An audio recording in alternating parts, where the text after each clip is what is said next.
Once feared on battlefields as the sword of the furious wind, Bryce the Sword Saint needed no armor, only sharp fangs to break bone and slice flesh.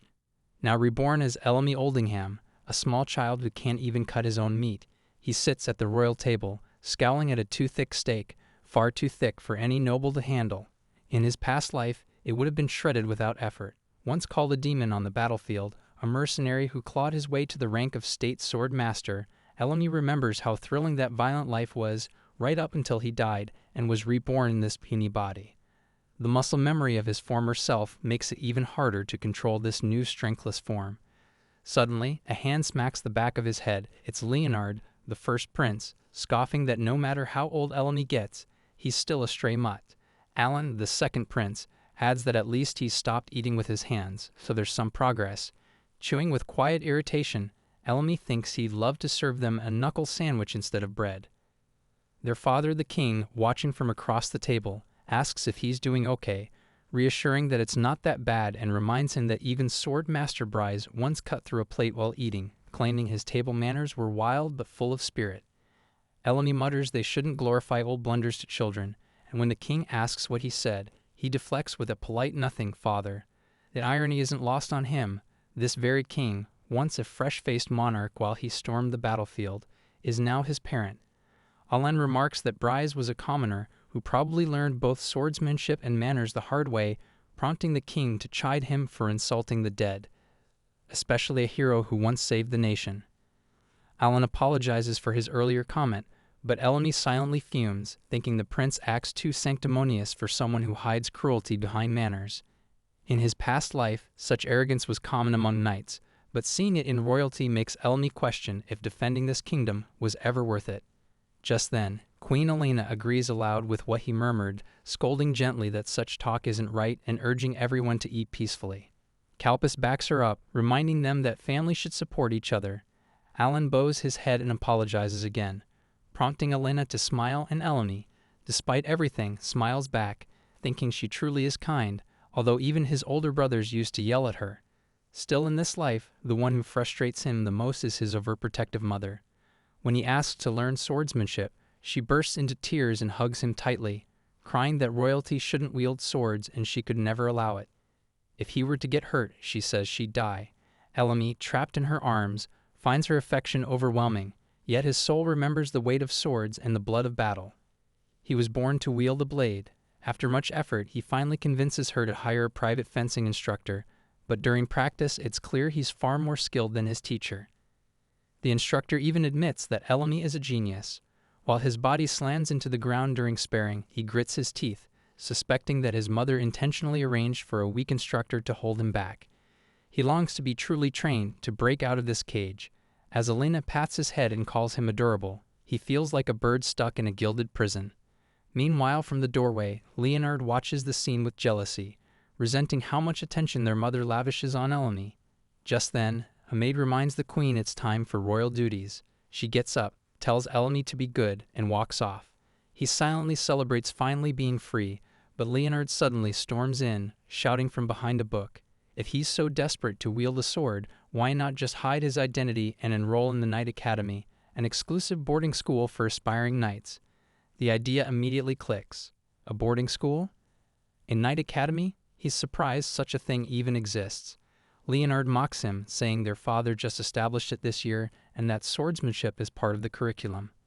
He adds they'd be thrilled not to see their pathetic brother's face anymore, though he doubts Ellamy could even handle a sword when he can't cut his own meat. Ellamy agrees it's a great idea, surprising Leonard, who can't tell if he's being serious. Our lad thinks about how royal education happens within the palace, which is why nobles never attend outside schools.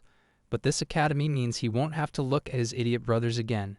He declares he'll do it and thanks Leonard. Confused, Leonard watches him remove his hairband and hand it over, saying now he no longer has to fake being nice. When the queen hears about this, she breaks into tears, yelling that the Green Knight Academy has a vast curriculum from elementary to high school, and once enrolled, he won't return for 10 years. Ellamy assures her he'll come home during vacations, but she clings to him, sobbing. Their father remains silent. Later, his father calls him in and gives his approval to attend the academy, admitting he doesn't want Ellamy to end up like his older brothers, twisted by the palace's toxic environment. It will be difficult hiding his true identity, but his father wants him to grow strong in the outside world. Hearing this, Elemi quietly asks again if he's truly allowed to go. His father nods, recounting how the legendary sword master Bryce was once mocked as a wild beast, uncultured, self-taught, said to crawl through mud and gnaw on corpses. Elemi blinks, baffled, but the man goes on. Despite the scorn, Bryce saved the country. If anyone deserved admiration, it was him. Deep down, Elemi scoffs. He is Bryce. The hero his father praises sits right here, yet not even the man who once valued friendship over rank can recognize him. Then again, who would see a legend in a child's body?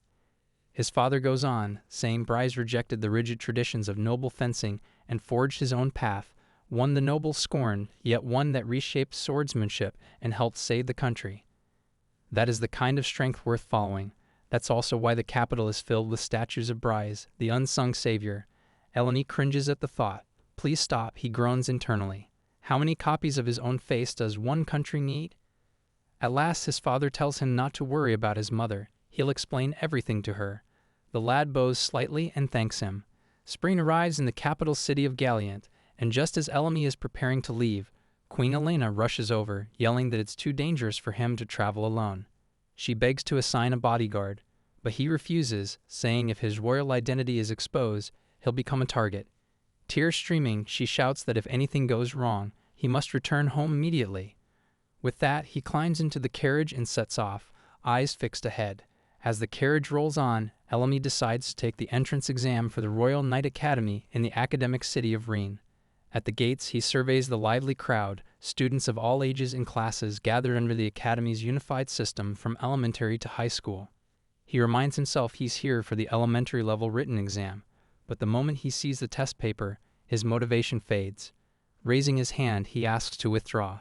A teacher walks over and scolds him, saying he's already giving up, then glances at the paper and snaps, calling him out as one of those careless brats who underestimate the world.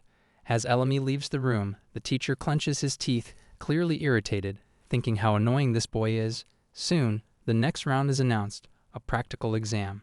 One by one, students are called forward, and only those who move well will pass. Elemi eyes the examiners, spotting a female judge among them. He wonders if she's on the judging panel, then freezes when he realizes she's staring directly at him. Confused, he questions if she's figured out his identity as royalty or if she simply reminds him of someone. Suddenly, the teacher from earlier pokes his cheek, saying it's his turn and confirming that he's the boy who tried to quit earlier. Elemi notes the shift in the man's tone, suspecting he's putting on a show for the female judge nearby. The instructor confirms his name and number, exam number 17, Elemi Noi, and mentions a rumor that he's from a baron's family. He's never heard of them and assumes they must be minor border lords, since he's familiar with most noble houses in the capital. The man invites Elemi to attack freely, already showing disdain. Resting his sword on his shoulder, the teacher gives him a smug look. Elemi reads his intent clearly. This man wants to humiliate him. He can feel the bloodlust and calculates that this teacher could actually finish him if he isn't careful. Out loud, he asks if the teacher needs time to prepare. The man simply clarifies that he's the instructor, even if he doesn't seem so, and introduces himself as Lawrence Grivry of the Academy's primary department. Proudly, he adds that he's a knight from the Grivry family, a count house in the capital. It's no surprise, he says, that Elemi hasn't heard of him if he's from some borderland nobility. Trained in noble fencing since childhood, Lawrence warns him not to underestimate him. Someone like Elemi could never win. Our boy replies that in that case, he won't bother being cautious. As he picks up the wooden sword and swings it around, he finds it too light, thinking he'd rather use a real one. This isn't some game. The instructor taunts him, asking if he's scared now that he knows who he's up against, and offers him an advantage, saying he can still go home before getting hurt, since that too is part of life. Elemi tightens his grip and takes position, prompting the man to scoff that his stance looks more like rural fencing than noble style. Turning around, he warns Elemi that they're not just playing with sticks. If he passes, he'll learn true noble swordsmanship. But before the match even begins, Elemi quietly calls him an idiot. The instructor stops and demands that he repeat himself. He just smirks, thinking it's time to stop pretending now that he's left both the castle and the capital. In an instant, he vanishes from the instructor's sight and reappears behind him, delivering a clean strike to the cheek that sends the man flying. Eleni remarks this is easier than cutting meat on a plate, while the female judge watches in stunned silence, recognizing the sword style from somewhere. Our MC once tore through battlefields like a beast. Bryce, the swordmaster, feared by allies and enemies alike, now reborn as Eleni, the third prince, he carries the memories of that life. Hiding his identity, he takes the entrance exam for the Royal Cavalry Academy's primary section. During the practical, he takes down an arrogant opponent, the instructor, now sprawled on the arena floor. From behind, an elderly man appears, saying this has gone too far. He tells number 17 that despite being a child, he lacks the spirit of a knight and must understand that sword strength alone doesn't make one worthy. A contestant tries to object, but the old man cuts him off, stating there were no issues with his theoretical or practical performance, but admission can't be granted. That decision shatters our boy emotionally. In the end, Eleni curls up on the bed, thinking he's gone too far again. He apparently broke 5 of the instructor's ribs, though he expected just 2 or 3. He can't believe knights have grown so fragile. He had proudly told his family he'd join the academy and graduate with honor, but now he's too ashamed to return to the castle. Maybe it's better to leave on a journey. A missing prince won't shake the country. Yes, a trip will do. He starts packing his clothes into a bag when a knock comes at the door. He walks over and says he's already paid for the inn and is far too busy right now. Eleni stands frozen at the doorway as a woman greets him with a composed good evening. His eyes narrow, her face feels oddly familiar. She's the same judge from the academy. He squints, thinking her expression resembles someone from his past. Out loud, he asks if she needs something and tells her he already received the rejection notice. The woman responds calmly, addressing him by his number and name, saying she's here to get him. That voice? He's heard it before. Memories of the battlefield flicker. Among the few who dared follow him, there was one small and scrawny, like a puppy chasing after a lion. His last disciple. She politely introduces herself as Lilia Taka, newly appointed instructor for the upper section of the cavalry school. He blurts her name, shocked, and gets promptly smacked on the head. She tells him to call her Sensei Ituka, and when he does, she nods approvingly. Eleni stares at her, stunned. She's grown so much. That thin little crybaby he once knew now stands proud before him. Lily instructs him to grab his belongings. There's a carriage waiting. He asks where they're going, and she answers, to the dormitories of the Lean Cavalry School. Once they reach the campus, Eleni finds himself absolutely swarmed by girls in the dormitory courtyard. Their voices surround him. He's cute. Is he their age? Is he even a girl? The chatter is nonstop, and he's clearly suffocating their attention. Internally, he panics. The dormitories are split between men and women, connected by a bridge. Crossing over is strictly forbidden, so why did they drag him into the girls' dorm? The crowd around him only grows more suspicious. Some whisper he must be a girl if he's here. Others wonder if they should check. Just as one of them inches closer, Lily appears, clapping loudly as she grabs him and scolds the group. She only looked away for a second. It's bedtime. Everyone needs to go back to their rooms. The girls respond obediently, and she reminds Eleni to call her sensei. He finally asks what's really going on. Why is he in the women's dormitory if he was rejected from the primary section? Why bring him to the academy at all? Lily explains that he wasn't allowed in the primary section due to safety concerns. His knowledge and physical skills were simply too advanced, posing a risk to other students. That's why he was placed directly into the upper section, a special exception. Eleni reflects that with his past life's memories, his intellect and strength are far beyond what's normal for children. Then she brings up the dormitory, revealing she thought he was a girl until recently. That hits him like a slap. He blurts out in disbelief as she tells him his application listed him as female. Outraged, she mentions the smudged ink and mismatched handwriting on the form. Then it clicks. His mother must have changed the gender on the application. He can almost hear her teasing voice. Certainly embarrassment would send him running home. Sensei Tuka mentions that there were no vacant rooms left for boys at the academy. Because housing is assigned based on availability at the time of admission, there was simply no space for special case male students. Lily adds that unless another male student dies or leaves, there's no way to move him to the men's dorm. Eleni mutters if someone dies, that room would come with a ghost story. Realizing he has no alternative, he asks if rejecting the placement means he'd be homeless. Lily shrugs and replies, probably. He starts weighing his options, only to catch her staring at him with a gentle smile. Curious, he asks what's so amusing. She notes that he reminds her of someone who used to sigh just like that. Someone he might have heard of, the legendary swordsman Bryce. Internally, he cringes. That's literally him. Just as he knows her past life, she unknowingly sees glimpses of his. It's humiliating to be seen in such a sorry state by someone who once looked up to him, though he knows she'd never believe the truth. Out loud he plays along, saying he's read about Bryce in historical records, which explains his academic performance.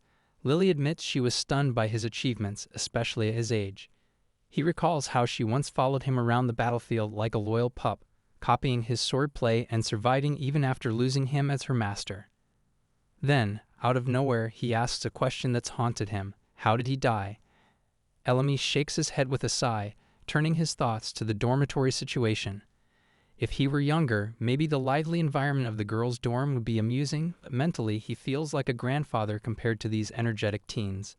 Lily, in contrast, is more his type now, though having watched her grow up, the idea is unthinkable.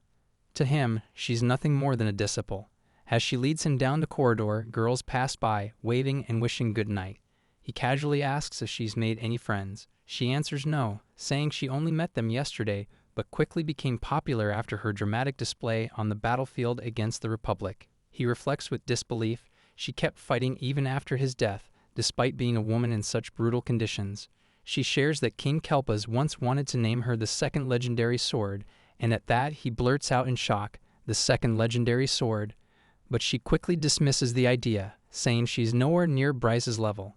He wonders just how many feats she accomplished after losing him. She explains that to avoid becoming a national icon, she retired when the peace treaty with the Republic was signed. By the king's orders, she ended up here at the academy.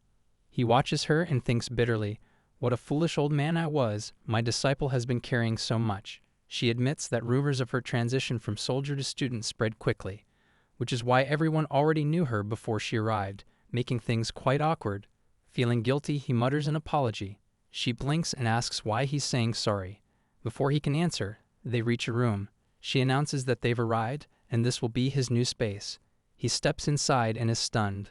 The place is gorgeous, with elegant chandeliers and a bed covered in plush teddy bears, a room straight out of a girl's dream. He remarks that the women's dorms seem very well furnished. She chuckles and corrects him. Everything inside belongs to her. He blinks, puzzled. Then she sits casually on the bed and drops a bombshell. Starting today, they'll be living together. His eyes nearly pop out of his head. His eyes widen as the truth sinks in. He's sharing a room with her. He protests, calling it completely inappropriate, especially between a man and a woman, and even more so between student and teacher. Lily calmly brings up the earlier incident with the instructor he injured, the one who accused him of using dirty tricks and dishonoring chivalry. Naturally, he was rejected. Lily defended him, saying she saw everything. Lawrence backed down, reluctantly, since Lily is known as the king's envy. But he insisted room assignments were final. No room meant no admission, so Lily offered to let Elamy stay with her. Hearing all this, Elamy shouts his refusal, though deep down, he knows he can't afford to be picky if he doesn't want to end up on the street. He recalls when he first met her in his past life, a terrifying little girl who's now matured more than he could have imagined. He calls out her name, and she immediately scolds him not to use it so casually. He tries to dodge by asking if she's married. She says no. He smirks and says he could call her you, but not Lily? Then adds she's probably still single because she's wasting her time. She snaps at him, calling him an idiot, and says he should have had one of his senior disciples marry her instead. He insists again that it's just improper for an unmarried woman to live with a man. She shrugs it off, joking that it's no different than raising a son. That hits a nerve. He screams that he's not her child, he's a grown man. Doesn't she have any shame or concern? She chuckles that what really concerns her is missing the chance to get married. He protests, telling her to stop, clutching his chest in frustration. Internally, he tells himself he's not her father. She ends the argument by thanking him for the concern, assuring that she can handle a kid like him easily. And he has to admit, it's true. Despite having all the knowledge and experience from his past life, his current body is that of a child. There's no way he could overpower the present-day Lily, especially not unarmed. Lily remarks that for someone like Elamy, she must seem old, already 25. He stares at her, wishing he could tell her the truth. He's far older than she is. What a relief it would be to say that out loud. She chuckles, saying he's making a funny face, and he snaps, telling her to shut it. Internally, he scolds himself. This is ridiculous. She's right. He's never once seen her as a woman. What he's showing now is just the calm facade of an adult. Nothing more. She tells him it's late and instructs him to wash up, change, and get some sleep, pointing to the bed he can use. He asks if she isn't going to rest, and she replies she still has work to finish. He nods, telling her not to push herself. No matter how much she trains, without rest, she won't grow stronger. That comment makes her freeze. Her eyes widen, the words echoing something Bryce once told her long ago. Elemi mentally curses. He's 10 years old now, and she's a fully grown woman.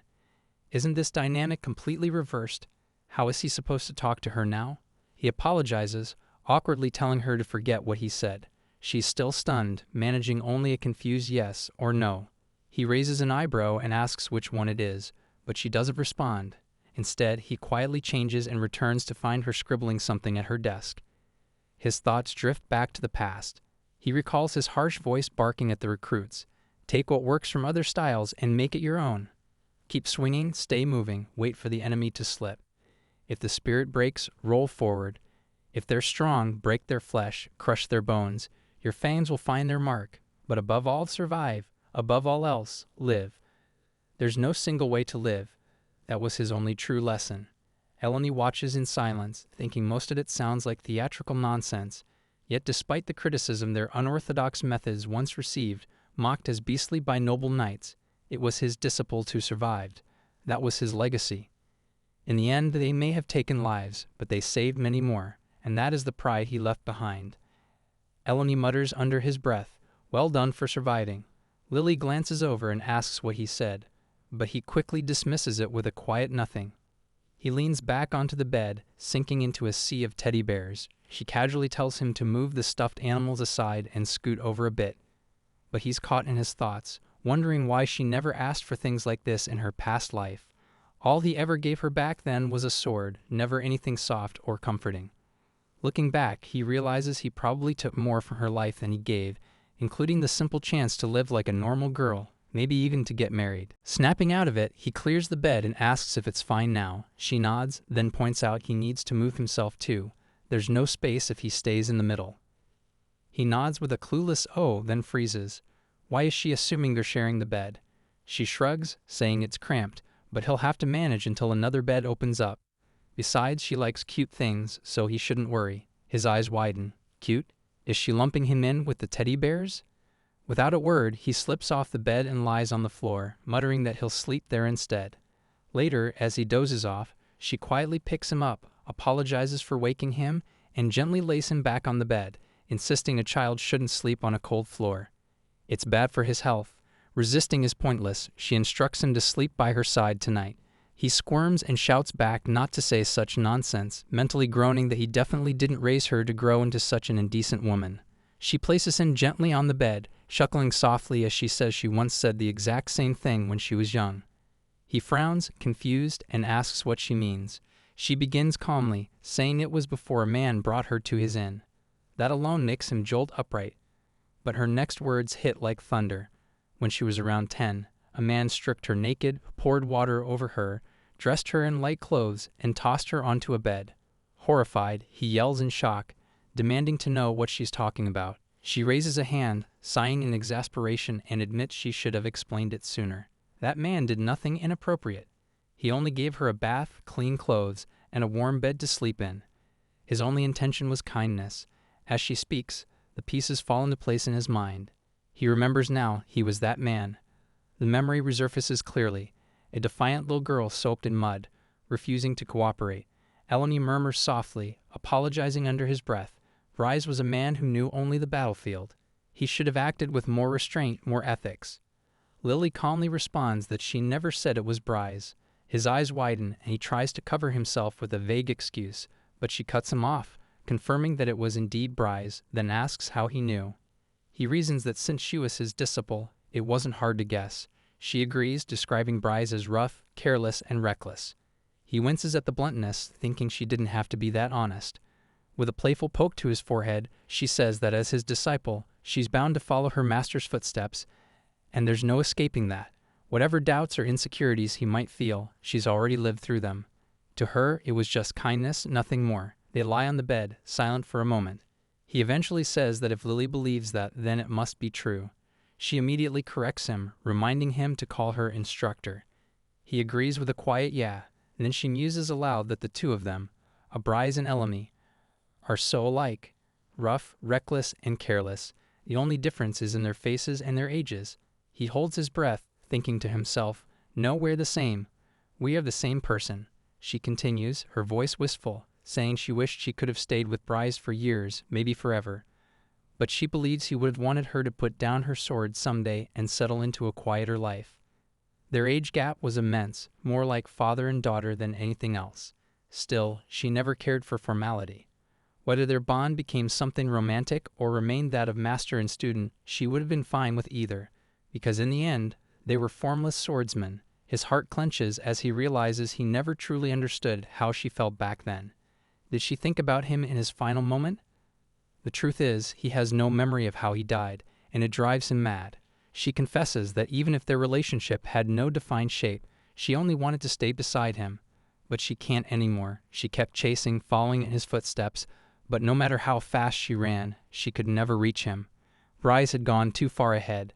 She never needed a husband or children. She could let go of everything, except the desire to be close to him. Elemi clenches his fists, overcome with pain.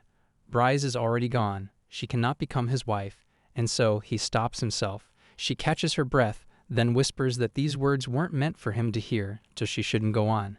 He gives a silent nod. She adds that, daughter or not, she only wanted to be part of Bryce's family. Lying back to back, tears slip down their cheeks. He thinks bitterly he's no longer Bryce. He can't do anything for her now. In his heart, he sends one final plea.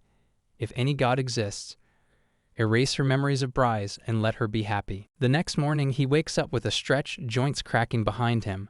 Lily walks in, lost in thought, then suddenly blurts out, asking if his parents knew Bryce. He snaps back to reality, startled into a hiccup. She looks concerned, but he brushes it off, calling it just a hiccup. She casually mentions a bizarre fix, punching the diaphragm hard to make it stop. He stares at her, horrified, asking what kind of terrifying home remedy that is. She simply says Bryce taught her that. He pauses, wondering why he doesn't remember ever teaching her such nonsense. Was he drunk? Out loud, he questions why she even thinks there's a link between him and Bryce.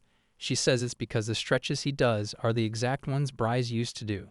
He deflects, claiming he read about them in a book that talked about Bryce's routines, and any serious sword student would naturally come across it. She perks up, asking for the title, but he shrugs it off, claiming he's forgotten. Then he asks if she also does these stretches. She nods, saying that as Bryce's last disciple, it's the least she can do. Internally, he knows he never taught her those moves. She muses that sometimes he resembles Bryce more than she ever did. Even during the practical exam, his sword swings were uncannily familiar. He plays it off, saying maybe it just looks that way because they're both imitating the same man. Despite the difference in face, voice, and age, she admits he feels more like Bryce's hair than she ever was. Then, half joking, she wonders if Bryce had a secret child. He bursts out, telling her to cut it out. He looks nothing like that rock-faced old man. She laughs, teasing that rock-face is generous. He looked more like a potato when she first met him, and it actually scared her.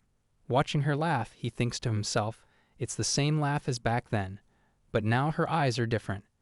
Later, at upper secondary school, Class 1, the air buzzes as Lily steps inside. All heads turn her way, hushed whispers following her. The students murmur, amazed that the Lily Ituka has joined them. A real sword saint, a warrior princess in the flesh. Just behind her, Elemi walks in, stunned at the spectacle. He watches the awestruck faces and wonders what kind of impact she's had while he's been stumbling through life like a clueless side character. She's nothing like the image he imagined, not the broad-shouldered brute he associated with Bryce, but something entirely different. Lily stands confidently at the front of the classroom and announces that she'll be taking charge of the class from now on. She introduces herself as Lily, a fellow newcomer who's still getting used to school life, but hopes they'd all get along. Before taking attendance, she gestures toward our young boy and introduces him as Elemi Noi. Though he's only 10 years old, he was admitted directly into upper secondary due to his exceptional intellect and physical abilities. She reminds everyone to treat him kindly, even if he's the youngest among them. Elemi, determined not to be underestimated, thinks it's all over if they figure him out too early, so he puts on an arrogant front and shouts that he's counting on them. Lily simply tells him to take the seat she assigned him, explaining that the rest of the students should sit according to their entrance exam numbers. The official seating will be finalized tomorrow, but his is already decided. Confused, he calls out and asks why only his seat is fixed. She calmly corrects him, telling him to address her as Itoka-sensei. Unfazed, he questions why there should be special treatment just for someone who skipped grades, especially from a teacher who's supposed to lead by example. She looks directly at him and replies that it's not special treatment, he's just short. Her blunt comment leaves him flustered, and the class erupts into laughter, calling him cute. Trying to shake it off, he hears her add that he should drink milk every day to grow taller and strengthen his bones. He silently brushes off the advice, thinking he doesn't need it, and sits down.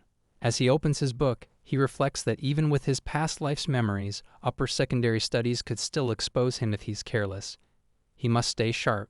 Just then, a girl approaches from the side and cheerfully greets him with a polite good afternoon, introducing herself as knowing internally caught off guard.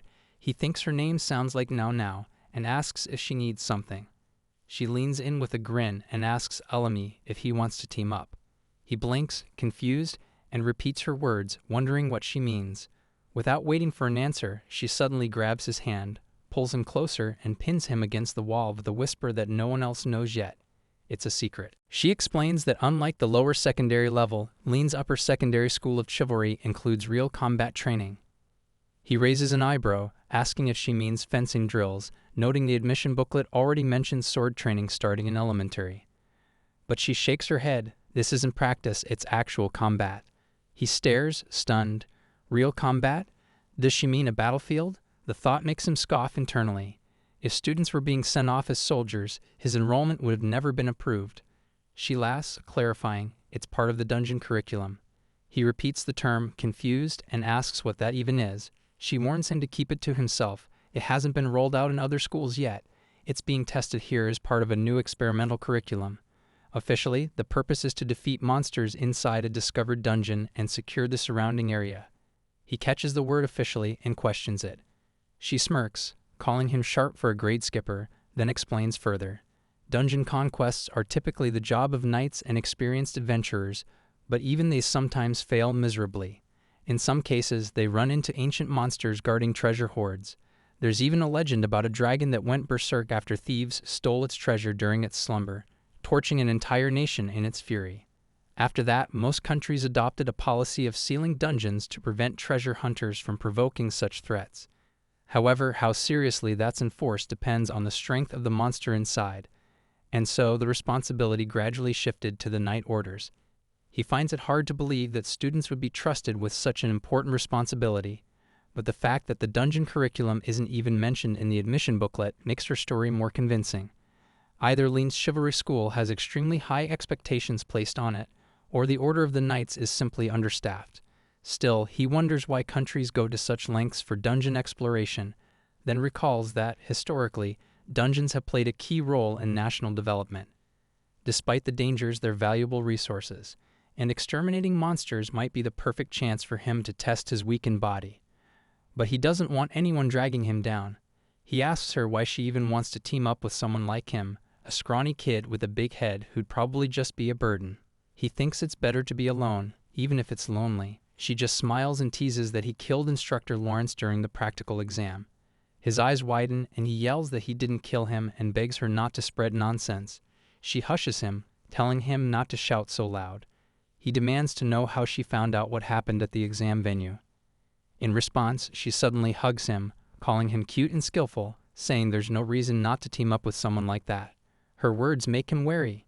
He senses she's speaking playfully on the surface, but her reasoning is sound, too sound. Is she pretending to act silly to match his age, or to disarm him? Something about her feels off, like she's a scammer. He pulls away and states flatly that there's no benefit in teaming up with her. She grins, amused, noting that his real personality is starting to show. There's an upside to it, she adds, after all, Elemi is still hiding something. Mika gently tells him he's still hiding something, but it's fine if he doesn't want to say it, though he knows what comes next, right? Elemi quietly panics, thinking she can't possibly know he's the reincarnation of the holy swordsman Bryce. Surely not. But is it that obvious he's from the royal family? If anyone found out, it could turn into a scandal that drags the entire school into chaos, and the instructors might start favoring him. That would defeat the whole point of proving his swordsmanship in a tough environment. With frustration bubbling up, He shouts that it's meaningless and suddenly blurts out that he'll team up with her, as long as that's acceptable. She chuckles and says she'll reintroduce herself, since clearly he didn't remember her from class. He admits he doesn't recall anyone. She grins and says she didn't either, except him, because he's her type. And with only 4 girls in the class, it's not too weird that he remembered her. He flatly replies that unfortunately, he's still a kid and doesn't exactly have that kind of awareness. Laughing, she taps a finger on his lips and teases that real kids don't call themselves kids, and he sounds suspiciously like a grown man. He stares at her, utterly perplexed by how hard she is to read, then introduces himself as Elemi Noi, and tells her to call him whatever she wants. She replies with her full name, Maiku Ornheim, and his eyes widen in disbelief. That surname, he asks if her grandfather is the Honorable Mardo Ornheim. She corrects him with a playful smile. He's her father, not grandfather. The name stirs a deep memory. Mardo Ornheim, commander of the fortress city near the Night Order and allied to the Republic of Eagle. Known for raising a mountain-trained battalion with terrifying mobility, he led from the front, never retreating even against the Republic. He once coordinated with mysterious wizards who vanished without a trace. That relentless general still holds command. Eleni recalls meeting him in a past life. If Mardo's still alive, he must be nearing 70. And somehow, he has a daughter this young. It's more than Elemi wanted to process tonight. She calls him Eltan with a teasing tone. She doesn't resemble his father at all, but the thought of having a child older than himself nearly fries his brain. When she checks if he's even listening, he responds flatly, tells her to drop the formalities, and call him whatever she wants. She smirks and decides on puppy. He stiffens, correcting her. El is fine. With a laugh, she agrees, they shake hands, and she warmly says it's nice to meet him before waving goodbye and heading off. He watches her go, mind spiraling. If someone already suspects him, things could get messy fast. Then a voice calls out behind him. A boy approaches, demanding attention. Caught off guard, Eleni frowns, asking what he wants. The boy's tone hardens. What were he and Miku whispering about? Feigning ignorance, Elemi asks who he's talking about. The boy scoffs. Ms. Ornheim. He saw them chatting and doesn't buy the act. Elemi stays calm. Whatever passed between him and Miku should stay private. Letting it spread could backfire. Choosing his words carefully, he shrugs off the tension, asks if the guy's her brother or boyfriend, reminding him he's 10 and to relax. Internally, he curses how fast this is escalating. The boy sneers, calling him a weirdo, not the kind of brat he expected. Eleni snaps back, saying it's not weird for a kid to act mature. With an eye roll, the boy mutters that he's not about to argue love lives with a milk-smelling child. The irony isn't lost on Eleni. They're practically the same age. Still, the fact that this guy approached at all means rumors are spreading. Maybe he heard about the curriculum battle. Maybe he knows about Lawrence. Maybe he wants to recruit him. Or maybe it's just about Miku, though that loudmouth doesn't exactly scream strategic asset. Clearing his thoughts, Elemi asks bluntly, "What's your name?" Void introduces himself bluntly. When asked for his surname, he shrugs and says he doesn't have one. Like many nobles here, he's from the Elva slums and isn't even a registered citizen. Eleni recalls Elva as a coastal city with a sunny tourist front masking a grim inland slum, a breeding ground for shady organizations. Still, he says Void must have grown up somewhere. Void calls him nosy and mutters the name of the orphanage, Scale. So technically he's Void Scale, though he hasn't responded to that name since leaving the place. Eleni thinks, despite the Royal Night School's inclusive policy, it's rare for a commoner to make it here. For someone like Void to get in, he must be more skilled than he looks. He asks if that's all Void wanted. As he turns to leave, Void grabs his shoulder and calls him sleeve for dodging topics. But he adds, he's not really interested in the Meiku talk. Just gives him a little advice. As an older peer, he says it's best to be careful around Ornheim. After class, Elemi heads toward his dorm, thinking he needs rest, but Lily hasn't given him a key. Annoyed, he climbs the stairs, deciding to ask a teacher. Halfway there, Maiku appears out of nowhere and hugs him tight, her arms squeezing him against her chest, before teasingly calling him a pervert. He flinches, confused, and asks what she's doing. She giggles and wonders if hugging her was just a reflex from seeing a cute girl. He stares at her blankly, saying if that's her logic, it sounds like the kind of excuse a creep would use. She says it's not okay for a boy, even a small one, to sneak around the teacher's exclusive area. He awkwardly thinks he can't exactly admit he shares a room with Lily, so instead he asks why she's even on this floor since no student rooms are here. Laughing, she hugs him again and says she saw him heading toward the girls' dorm and got curious about why he was standing outside Professor Itaka's room. He pushes her away, accusing her of following him. She brushes it off, claiming it was just coincidence. He wonders if that's true.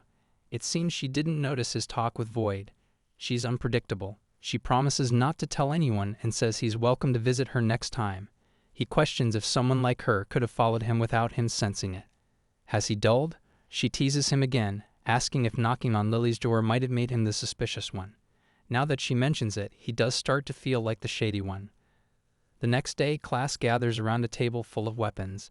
Lily begins the lesson, explaining they'll now choose their weapons. Holy swordsmen of Blaze can wield anything deadly, even a stone. She urges them to find what suits them best. Though they can switch later, she hopes it becomes the strength that protects their kingdom and families. Students start picking weapons. One chooses a rapier, saying it's elegant, legendary, and something they train with at home. But Eleni silently calls them naive. On the battlefield, swordsmanship taught with rules and form means nothing. That world is chaotic, lives taken in an instant. Half of these types fall in their first fight. If they survive, they switch to double-edged swords, abandoning noble fencing for practical knight combat, turning from precise thrusts to wild slashes. Only then do they become real knights, monsters who take lives without hesitation. What he seeks lies even beyond that. One student steps forward and announces they'll choose the Reaper, followed by another scoffing that this is typical of noble son by one. Students choose the Reaper and Lily grows uneasy. Eleni notices and thinks she understands. There's no convincing them. Only war will teach them. Still, real experience here might prepare them before the battlefield devours them. Void breaks the pattern, choosing a Bundy dagger. Eleni's eyes flick to it. Sturdy, versatile, a street fighter's choice. Practical. Then Maiku selects a rapier and main gauche, a refined pick from a Margrave's daughter. The rapier for finesse, the gauche as a durable backup. Smart. Another boy grabs a katana. Eleni quietly notes the risk. Challenging weapon, but worth watching. Micah returns and asks if he's chosen. He hasn't. She teases he's too small for a real sword and offers to protect him. He snaps at her for treating him like a child, then cringes, especially with Lily watching. Her gaze is cold. He needs to choose. Normally he'd go for a greatsword or katana, but in this small body, his old Bryce techniques won't work. He picks two blades, the gladius for slashing, the steliota for thrusting. Shorter reach, but balanced. Awkward to dual wield, but possible. With new allies, it all depends on how fast he adapts. Everyone has finally chosen their weapons, so Lily announces that today's class is over and the formal curriculum will begin tomorrow, instructing them to return and rest well. A boy raises his hand to ask about the course content. Lily recognizes him as Ryoka Ojin, a foreign student, and he politely says it's an honor to be remembered by the famed instructor. She recalls he was the one who chose the katana. When he repeats how honored he is to be acknowledged by someone considered near sword saint level, Lily responds humbly, she's not that great, certainly not on par with the true sword saint, Bryce. As for the curriculum, she apologizes. The director has ordered it kept secret until the course begins. Eleni perks up at the mention of a director. The initial documents said there'd be no principal, so this director must be someone with military backing, perhaps General Ornheim. But as he considers it, Maiku sticks out her tongue at him, making him doubt it. Hard to imagine Ornheim's daughter acting like that, unless she's just plain dumb. Even Ryoka, although small compared to other boys, is still taller than him. He assumes the boy must be a foreign student from the eastern continent. Just then, Maiku pokes Eleni in the stomach from behind, making him jump forward. Lily notices and asks what's wrong, and he quickly waves it off. She reminds him to address her as Instructor Ituoka, which he hurriedly corrects before she continues. She instructs everyone to form temporary groups of 4 by tomorrow. With 20 students in the class, there will be 5 groups.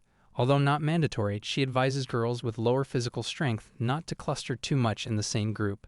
As she leaves, Maiku walks over to Eleni, and he looks at her, asking what's wrong. She nudged him, saying that guy looks suspicious. Ryoka Ojin, right? Eleni turns his head toward Ryoka. She leans in closer and says there's a rumor going around that a foreign spy has infiltrated the academy. He hadn't heard that before, but something about it feels believable. After all, just graduating from the Royal Knight Academy of Lean grants you a direct entry into the Kingdom Knight Order. The academy has deep military ties, with most instructors being knights themselves. Even Lawrence is a certified knight. He says out loud if Ryoko were really a spy, he wouldn't show up with such an obviously Eastern face. Then adds that someone like her, who knew about the unannounced curriculum, is more suspicious. She laughs, shrugging, and says so it's finally time for the dungeon curriculum. Soon after, everyone gathers in front of a large door built into a boxed stone structure. Lily stands before them and says the facility is located in the far northern part of Lean's Academy City and has been prepared exclusively for this program. It's a dungeon. The group starts murmuring with excitement. Some whisper how lucky they are to skip theory and jump straight into practicals, saying it even feels like a field trip. Elamy thinks, so the dungeon curriculum actually exists. Lily explains that the dungeon has already been surveyed by instructors for safety. The magical creatures inside aren't real. They are artificially created and temporarily loaned from a partner magic academy. However, she warns that full safety isn't guaranteed. She then opens the heavy door, adding that only the first 3 levels have been thoroughly explored. An iron gate blocks the staircase leading to the 4th level, which remains untouched. With that, she steps inside, and the students follow her down the dungeon stairs. As they descend, she says the deeper levels will be unlocked as they advance through the curriculum. Elamy thinks there might be real monsters in the unexplored depths, but at least for today, they won't need to worry about that. Lily instructs everyone to turn on their lights as they step deeper into the round cavern. The students begin to explore, their footsteps echoing in the dim glow. Elamy sits cross-legged on the ground and closes his eyes, focusing ahead to sense the cave's size.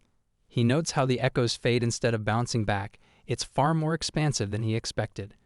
From behind, Mizu approaches and comments that while the stairs were surprisingly well maintained, the place still feels like a natural dungeon.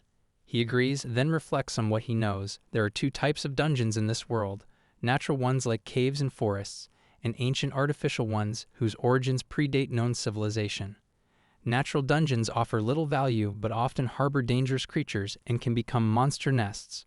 Artificial dungeons, however, are ancient structures built by an unknown race, filled with rare metals, lost grimoires, and treasures valuable enough to spark wars.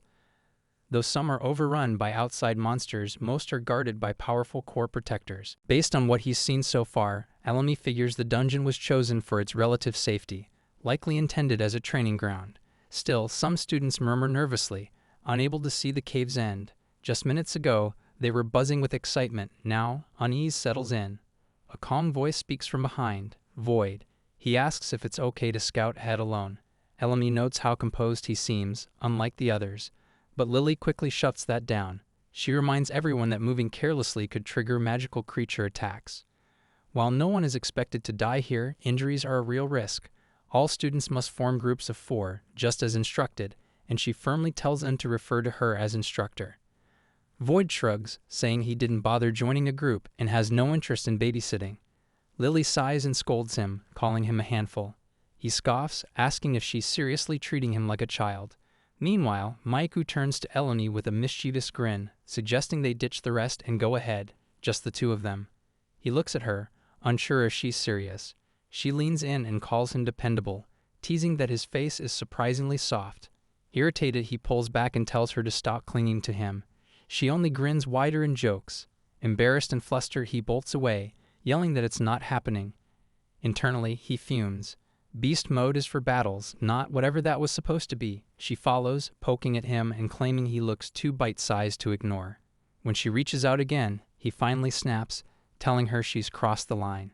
Laughing, she claims he's just fun to mess with. Their scuffle draws attention. Some students chuckle, one even joking he's jealous of the short kid already getting attention from a girl. Elamy sighs. Most groups have already formed, but not them. He and Mizu are still short 2 members. Just then, Lily steps in and declares it's settled. Void and Roika will join their team. Void immediately objects, saying he has no interest in working with nobles. Roika, calm but firm, says he doesn't need teammates either. He's already mastered solid swordsmanship back home. Not at Bryce's level, he admits, but respectable.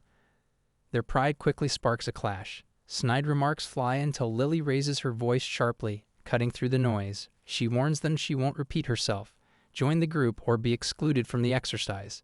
The room falls quiet. Left with no choice, the 2 fall in line, grumbling. Watching it all, Elamy thinks, so this is the infamous pressure of Lily, the warrior prince. Even as a reincarnated sword saint, he nearly flinched. The gap in their current power feels almost painful. Void mutters that the whole thing's a hassle. Roika, equally displeased, agrees.